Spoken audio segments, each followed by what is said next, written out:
I'm Steph Hodge with Board Game Geek, here with Chris from Ultra Pro, and we get to look at Deranged today. How are you doing, Hi. Chris? I'm good, thanks. How are you? Doing great. Now, I know this was released first by Hobby World, right? Is that right? I didn't get to Yes, play it, but I this is remember seeing actually, and hearing about it. yeah, it's a cooperative game or it's a cooperative venture that we're bringing to the US. So what happened was we've done some projects with Hobby World in the past, and they said, hey, we got a new game. This was last Gen Con when we could meet with people. So we saw it at last Gen Con, and they said, hey, take this new game for a spin. We're really excited about it. We think it's really cool, and it could be a great game for you guys. We played it, and we thought, like, I hope someone brings it to the US. If it's us, super cool, but someone better bring it. So we were lucky enough to be able to do it, and we're really excited to launch it. Excellent. And so you said it was a cooperative game for how many people? It plays from 3 to 6 players, and you can have a game anywhere from like 45 minutes to an hour, or if you play through one of the scenarios, it can be up to a 3-hour game. And it's Oh, wow. technically a semi-cooperative because you don't always have to work with the other people. Oh, okay. So I was wondering why 3 players. If it's co-op, generally you can play 1 or 2 players. But so it sounds like there might be a little bit of backstabbing. There's an option for it. And even like, so I'm getting ahead of myself, but yes, there is some opportunity for backstabbing, but it's actually built into the mechanics so that it doesn't feel as much backstabby as it does like, I'm sorry I have to do this, but you're the closest one to me. I hear you. So give us a little background on what we're doing before we just jump into it. Just tell us a little bit about what's going on in this world. Sure. So the idea behind this game is that there's 6 wanderers that have come to this town of Whitburg, and there's something off about the town. And what is off is that when the people go mad, they become deranged, and then they act. It's almost like a Dr. Jekyll and Mr. Hyde type of situation, where once they lose their sanity points, then they turn into Mr. Hyde, and you don't have as much control. You move a little faster, you swing a little harder, and it generally doesn't end up for the people that didn't go into Mr. Hyde. I hear that. Very cool. So how can one win this game? So or the group, maybe. What I think makes this really cool is that, like I said, it is a semi-cooperative game. So it does have the ability where everybody can win, which is unusual in this type of like attacky type of game, but really everybody can win. It's just one person that sets off the winning event. So the goal is in the game, and I see you have all the components laid out. So in the base game, you actually only use a few Hungry Ghost tokens and the Hungry Ghost monster, and you don't use any of the like roll cards, you don't use the fog, you don't use the bats. There's a lot of stuff that you actually don't need for the base game, right? So all of that stuff is all for the different scenarios, and the scenarios are really cool. So I don't want to downplay how awesome those are, but the scenarios have like different triggering events on each night, and each triggering event releases new types of monsters, new curses, new events, and you start with a roll in which you're part of this group, but you have your own objective that you're trying to accomplish before the end of the game. So I'll talk through the base game, because that I think is the most accessible. And once you play the base game, you kind of get a sense of what's going on, how the mechanics work with each other, and basically how the game works. Perfect. So let's in the base do game, okay. So in the base game, you get your starting deck, which is I think about 10 cards, all with a letter in the lower left corner. and you should have like an A deck, a B deck. Yeah, so there's the B deck, and you see there's 7 cards, and those are your starting deck. And so that's going to be what helps determine your different actions and what you get to do each turn. So you shuffle those things up, and that's your player deck. On top of that, there's a deck for the apothecary, the library, and the smithy. And each one of those has little treasures or special things that you get from that location. Yep. And so those have a little apothecary symbol in the lower left. So after you shuffle those up and attribute them to the 3 various locations, which always have that that special deck to draw from, you draw 2 from each of those decks and put a number, like a treasure token, on each of the numbered houses. And so each of those numbered houses has its own treasure chest, which you can check through once. So basically what you're left with is you can get treasures from a lot of different places, and you can always get them from these 3 places. And then with the houses, you get to go once and get a treasure from there. So, so after you've set that out, everybody is entering the town from a different direction. So people take their little mini, whichever character you've chosen. You take your little, so you take your little guy, put him at one of the entrances to the town of Whitburg, and then you grab your little health and sanity meter dial, and you grab your little deck. You have your first night. You get 2 curse cards to start, and then everybody's off and running, and everybody has their own curses. And the goal is to, as you can see, the goal is to discard those curses. And then there's so the person who dealt usually chooses where the winning gate is. But the goal is to get rid of all your curses, make sure that you're not deranged, and get to the exit. And as soon as the first person gets to the exit, anybody that meets those criteria of getting rid of their curse cards and getting rid of any deranged tokens, then they win too. So that's how you can end up with multiple winners or multiple losers. Even if everybody doesn't make it out of the town. Right. Okay. That's pretty cool. All right. Yeah. So with the treasures that you collect, are they added to your hand size and like you have more cards, or is it a one-time use? Yes, no, that's an excellent question, and I did not cover that. So when you draw up those special items, those get folded into your deck to build your deck. So it becomes like, in essence, a deck builder, and then you get additional moves, and those things have additional features. If you do, and the other neat thing is there's a time clock, which you have in the upper left corner, and certain things will cause that to move forward, and you kind of eat up the day. And when you get to the night, every move you make chews away at your sanity meter. And so if you run out of sanity, you become deranged. Your whole hand flips upside down, and it fundamentally changes your movement, your attack, your defense, and everything. It's the mechanics on this are incredible, and it sounds much more complicated than it is to play. But yes, and so you can see, yes, so right now these cards are upside down. So if you're deranged, you can see how high your movement speed is, which is the little boot.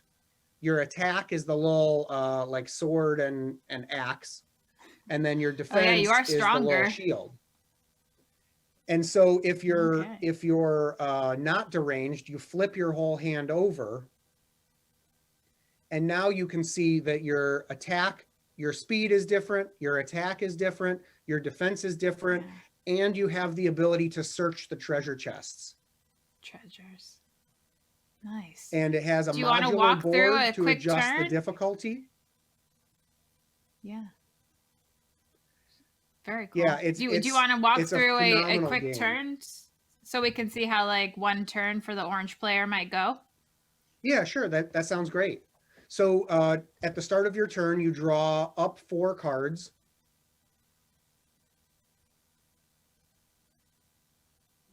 And so this would be my hand.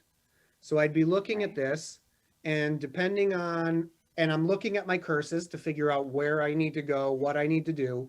And on top of this, the basic scenario also starts with the number of players. So if it's 3 players, you'd start with 4 hungry ghosts, all on the spawning points, which are these little glowy coin things on the board. Yep.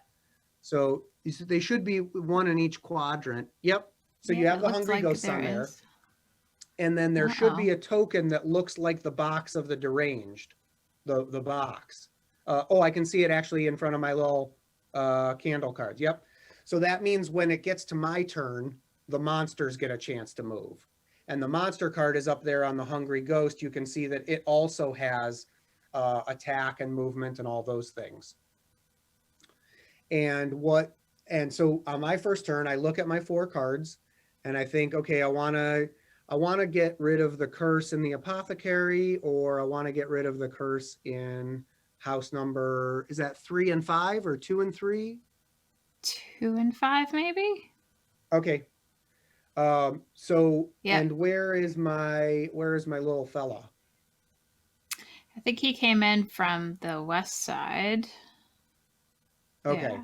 So, and I think I feel like going to the apothecary, getting more I was going to say, cards I seems think like I'm a pretty good idea. close to the apothecary. So I think I only Yeah. need to move 4 spaces to get in there. So I would use the card that has a 4 movement. Actually, do I have Yep. one with a 5? Yeah, Yep. I'm going to use the one with the 5 instead, because that'll put me right next to the treasure chest. Oh, nice. Right? Or is that just 1 space? Okay. I can't So then tell. that's the end of my turn. 2 And then it spaces. would go to the next All right. person. And then it would go to the next person. And then when it comes back to me, I draw a new card. Oh, I'm sorry. When it Okay. comes back to me, the monsters move. Oh. So now what happens? The monsters all have a movement. I think the hungry ghosts are a movement of 2. Actually, I have it handy right here. Do they say on the little monster token? It says it on the card at the top. Oh, here. Yeah. Okay. Perfect. Oh, look at that. Oh, it has a movement of 3. Okay, so it has a movement of 3, but they cannot go in houses. Oh. So did you just walk into the house? No, you're in the apothecary, so you're not technically safe there. That's true. So it can move right in to attack me. And they attack from an adjacent space. So he would then attack me. And I think he has an attack of 2.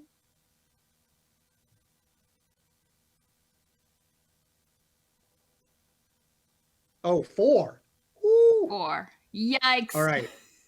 So he has an attack of 4. So I look at my cards and I look for my defense options. So it looks like it looks like my best one is the defense of 3. And so I would play that card and it reduces my damage down to 1. So then I grab my little health meter. I nick the one down from 5. Oh, we all start at 5 on both. And then I nick it down to 4. And then that's that hungry ghost. And all the hungry ghosts will move to the nearest player.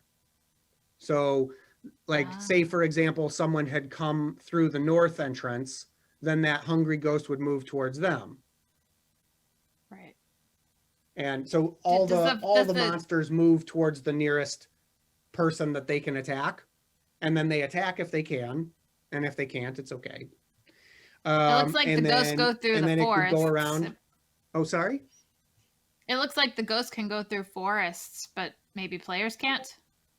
Yes, and that's the other thing is when you look at this board, you'll see, like, for example, in the upper left, that's a blue line.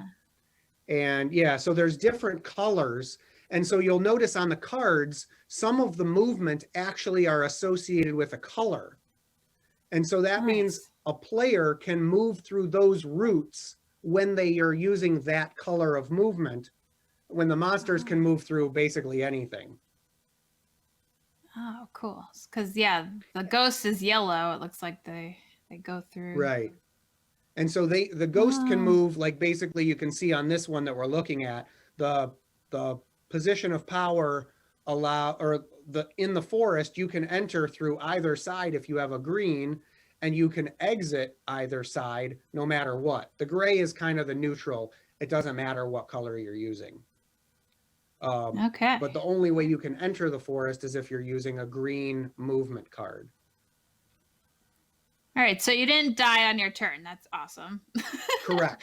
Yes. So what will we do now great, to get the apothecary? well, what I was going to say is what's really cool is you can't, like, when you die in this game, you just go up to in the northwest quadrant, there is a little resurrection statue. Is it purple? Northwest, I think. Or is it in the northeast? You know, I have this. Is there a little like statue, a winged statue near the graveyard? Oh yeah, there it is. Yeah, I see it. So if you ever die, then you are immediately respawned at that point with full 5s on both sides, but you get a curse now. So you get an extra curse. Oh. So it kind of gives you that risk reward of, do I really want to push it and try and get extra curses? Like, do I want to put myself in hazard to try and knock off a curse or get a new treasure or something cool like that? But then I'm risking myself. And if I die, I end up getting another curse anyway, which makes it that much more difficult to win. And the curses are all kinds of neat things. And sometimes it just makes you deranged. And it's really cool because, you know, you start to develop strategies about like, oh, if it's getting close to dark, I don't want to have to start to spend sanity with what I do. So I'm going to make sure that the cards that I play out of my hand don't have a little hourglass on it to make sure that it doesn't move the clock forward. And so there's all these little like tiny strategies that you start to layer on top of each other for this overarching strategy of, how am I going to get rid of these curses? How am I going to eliminate these monsters?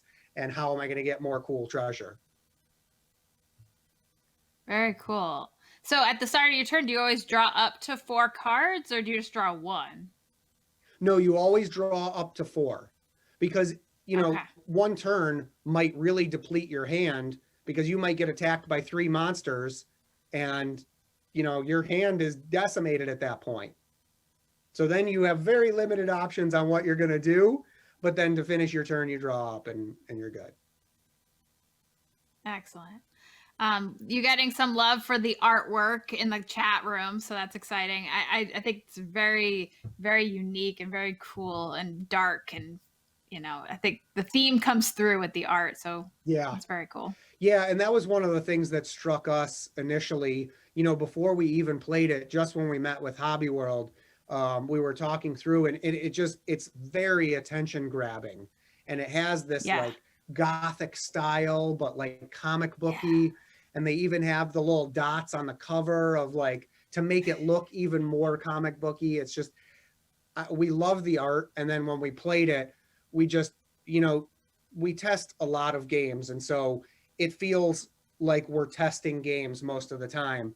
And when it was this one, we forgot we were testing, and we just started like formulating strategies and working together, try to eliminate monsters. And like, it just, we end up losing time every time we play this. And this is like, throughout development, I've kept one of Hobby World's copies at my house for when I wanted to play, because it's one of my favorite games that we're doing.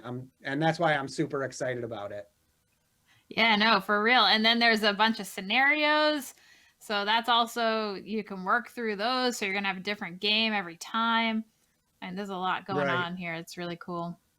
And the really boards are modular. Because of, and it really, like, even the different scenarios, like the way that people change and the people that you're playing with, it just changes the way the game is going to play itself out.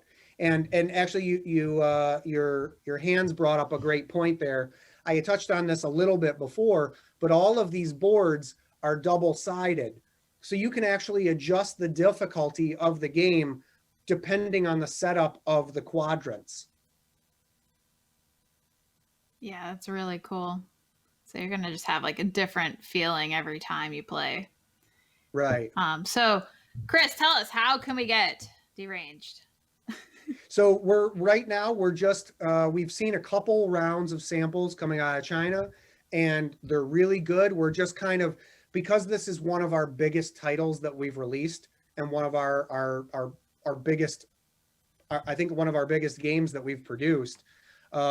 We just want to make sure that this is the best experience for people. And while we had planned on getting it out for Gen Con this year, as we all know, life has dictated other options. And so we're kind of rolling with it. And we're going to be a little bit late. And so now we're dead set on getting it out for October, because that's the other, Okay. when you look at a game with this kind of art and this kind of like spooky nature, it really lends itself well to a nice Halloween themed game Halloween. night. Yeah. We always need more of those for sure. Absolutely. Cool. Is there anything else you wanted to tell us about Deranged or any other games you have coming from Ultra Pro? Because we have a few minutes left. Yeah, I mean, this is probably the biggest one that we have that's not out on the market yet. I think, we're super excited about this one. I'd also encourage people to take a look at some of the other deck builders that we do with Stoneblade, and we do some of the like Shards of Infinity, Ascension, and I would be remiss if I didn't point out our Kickstarter that's ending in just a few more days. We're branching out in Ascension world, and we're launching Ascension Tactics, which is a thematic and stylized in the Ascension world, but is very much a miniatures game. It's deck building mixed with miniature play, and so it has a very different feel than the core Ascension games. But one of the things that we've been really impressed with is miniature players really enjoy it, and they enjoy the deck building aspect, but the strategy around the positioning of the minis and how they're moving along the board. And it also appeals to Ascension fans because it still has that deck building strategy. So we found that this is a unique game that kind of hits both interests equally well. And that's another one. That one we're not actually producing until next year. We're just finishing up the Kickstarter, but I wanted to make mention of that because that's another exciting what was title it called? that we spent a lot of work on. That's Ascension Tactics, and it's currently funding on Kickstarter. All right, so check that out on Kickstarter. You did get a couple comments about the awesome minis in Deranged, and someone, Tabletop Bellhop, was asking, any campaign play? Is there anything that carries over from one scenario to the next? I know you said it was scenario based, but is it also a campaign style game, or is it just each for its own? Right now it's each scenario for its own, but we're already talking with them because this is part of a bigger, basically a bigger brand that we are buying into, and any consumers are also buying into. So we're already talking about, and this is something that when we play tested it, we gave them feedback. And so we're really looking at a more cooperative experience going forward. And one of the things that we've been talking about is each character having unique abilities, different scenarios, and the scenarios, to Bellhop's question, the scenarios stacking so it becomes sort of a campaign type experience. So these are all things that are definitely in the works, and we're looking at expansion packs, and we're already developing rounds 2, 3, and 4. So yes, we're very excited about the same thing. Oh, wow. That sounds amazing. Yeah, definitely get into that campaign style because everybody loves to have progression with games these days. It's really cool to see how you can like build up your character and bring what you've got to the next game. So that's really exciting news to hear that. So yeah, I think we're just about out of time. Chris, you've been amazing. Thank you so much for showing us Deranged, and we can look for that hopefully October, Halloween time, perfect for this themed game here. So be on the lookout and buy Deranged. Yes, thank you very much. Thank you for hosting. And thank you for letting me talk about it because I absolutely love it. So thank you.